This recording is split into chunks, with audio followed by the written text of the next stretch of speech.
hopefully finishing up this painting that I started this morning. And it's already 5 o'clock in the afternoon here. I can't believe it, how fast a day goes by.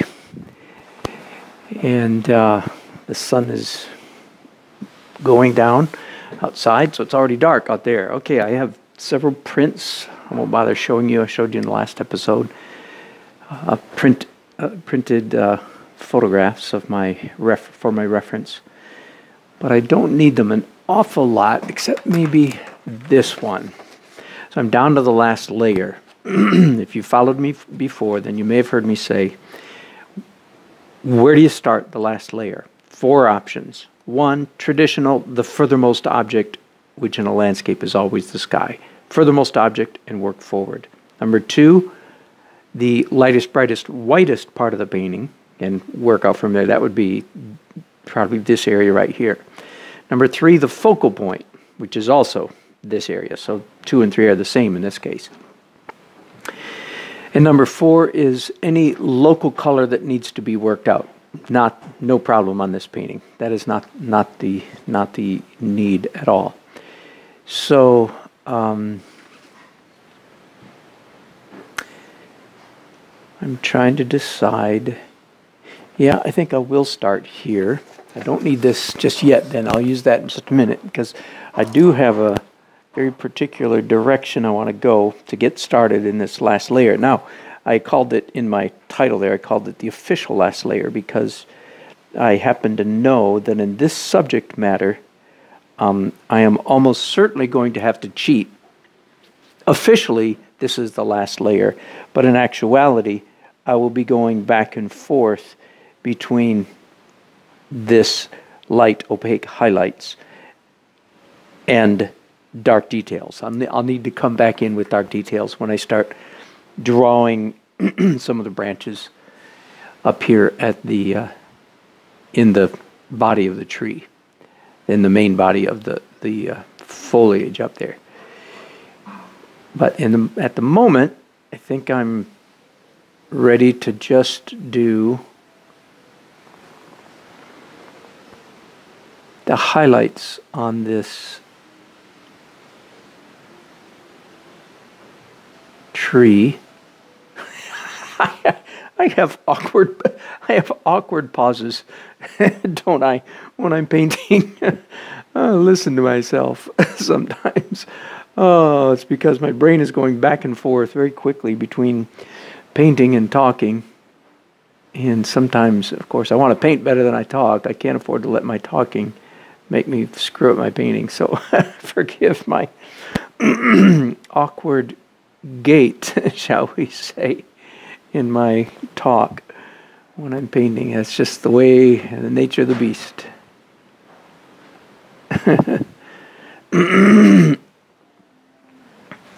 going to start leaving that, and just leave that as it is, and leave myself the opportunity to come back later and do more lightness on top of that if I consider it necessary. Because, of course, and again, if you've heard me before, I want you to repeat after me, class. And when you get to the opaque phase, the opaque stage of painting, it is almost always a good idea, and there are not that many things you can say that about in painting, that something is almost always a good idea, but this is one of those. It's almost always a good idea in the opaque phase to come back and do another layer of something slightly lighter on top of what's already there. Okay, so right now I'm doing, this bright and this bright. And can you see where I am? Well, I am not out of range, am I? Okay, I don't think so. So it's certainly likely that I'll come back and hit some of those little bits with little bits of lighter shade. Now, while I was sitting there a while ago, I realized, one blade of grass right there. Well, I've done one.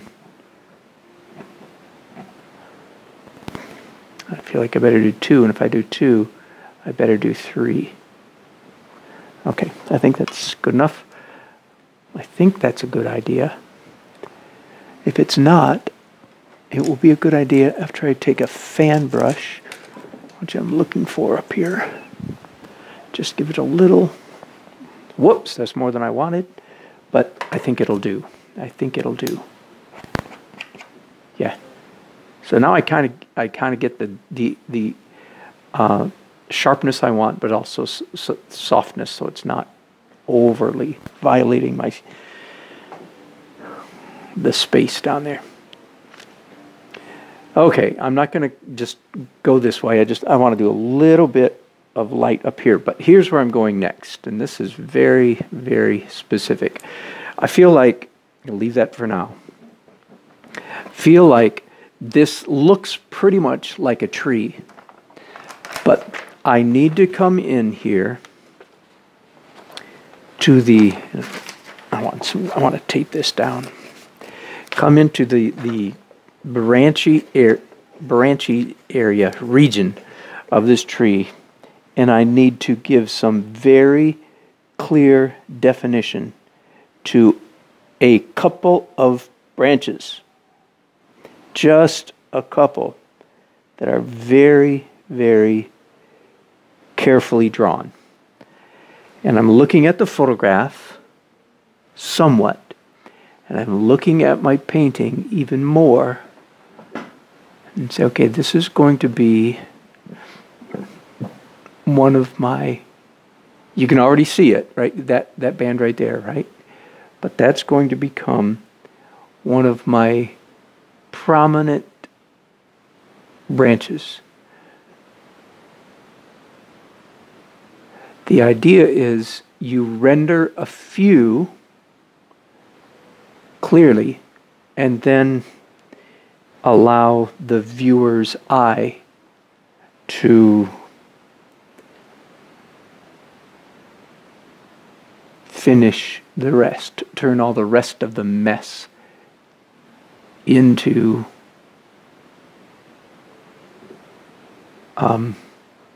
there I am with that awkward pause thing again. Turn the rest of the mess into specific branches.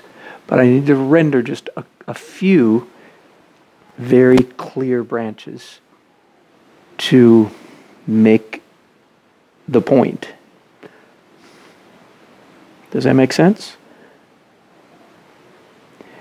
The same principle as if you paint a stone wall. You paint a few stones very carefully, and then just let the texture carry all the other stones and convey stoneness. Same thing if you're drawing a hillside, or like trees down here, a hillside full of trees. You don't paint each and every tree. At least in my world, in this style of painting. The painting like Rembrandt and Frans Hals I've been talking a lot about lately. The type of painting that is most valued in the last 400 years. Realism is always valued as well. If you're a young person listening to me, and I strongly recommend that you learn how to do realism, super realism, very, very, very, very real, photorealistic, if necessary, if you want to call it that. Learn and do some. Partly get it out of your system. Finish with it. Get it out. Get it done. Put it on your wall. Brag to all your friends. I did that. Let them go ooh and ah. And then move yourself on toward good painting, which is where you don't force the viewer to interpret every stroke. You allow the viewer to interpret every stroke and turn it into, in this case, a tree.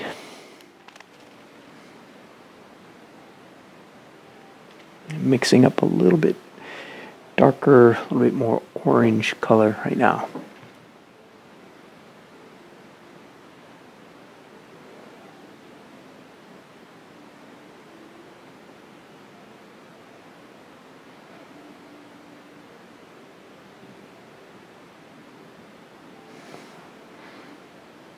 Okay, I'm going to stop right there. Not stop painting. I'm going to put those brushes down because I'm at a place, as I knew I would be, where I need to come in here immediately and do some dark details. So I'm mixing up my favorite dark color, dark black, which is ultramarine blue and oxide red. Mix those two together to create a dark, nearly black color. Okay? Because this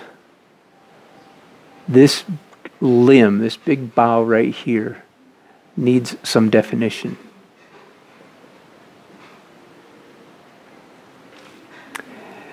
And yes, part of it, and I have to decide where it goes. Are you with me? I'm playing the game Pictures in the Clouds, right? We all played Pictures in the Clouds as children. That's what I'm doing right now. I'm looking at all of this mess of texture, and I am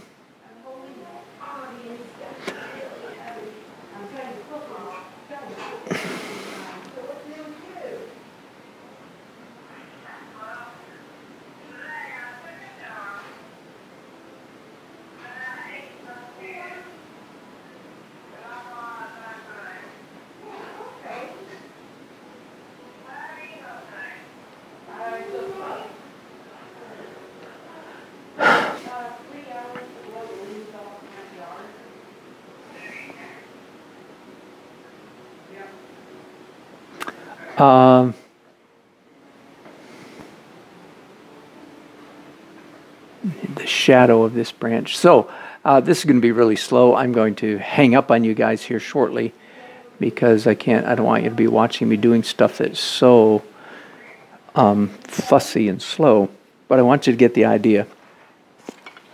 Tell you what, before I go, let me do one more little detail that'll be kind of fun.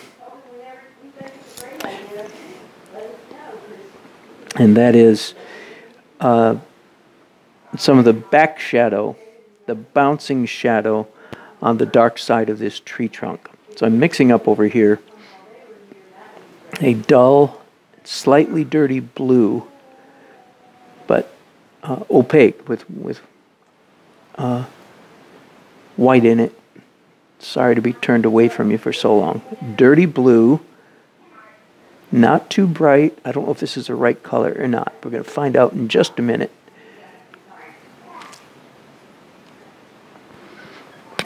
Okay, and this is pretty delicate stuff. Just a little ghost of a blue streak down the dark side of this trunk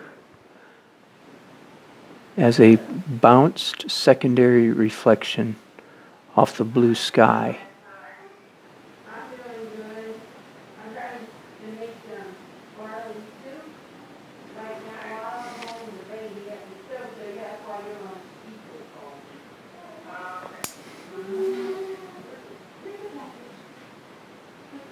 That was pretty subtle. I don't know if you can even see that. And of course, I retained the I retained the right to come back and do a slightly brighter, lighter, whiter, in this case bluer. Let me go ahead and do that right now. Pale gray. So again, what I've ended up with, I called it dirty blue, and it's looking very much just like a dull gray. And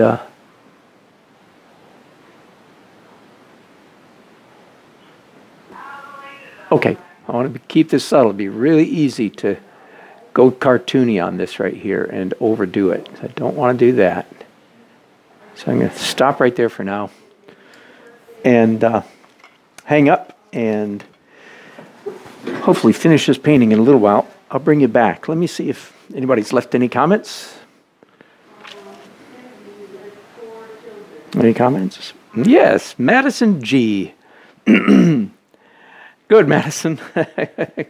Glad to be a source of relaxation. If not instruction and entertainment, I'll take relaxation. Thanks for watching. Okay, I hope to be back later. What colors did I use for that blue background, Kathy? Do you mean the blue sky? Phthalo blue and titanium white mostly. And then I just made that dirty, so it's not real clear, strong phthalo blue. And then toward the horizon where I have it going lighter, there's a tiny bit of yellow ochre and white in that. Did I answer your question? Good. Glad to hear it. Thanks, guys, for texting and sending comments. And thanks for watching. I hope to be back again later. Bye-bye.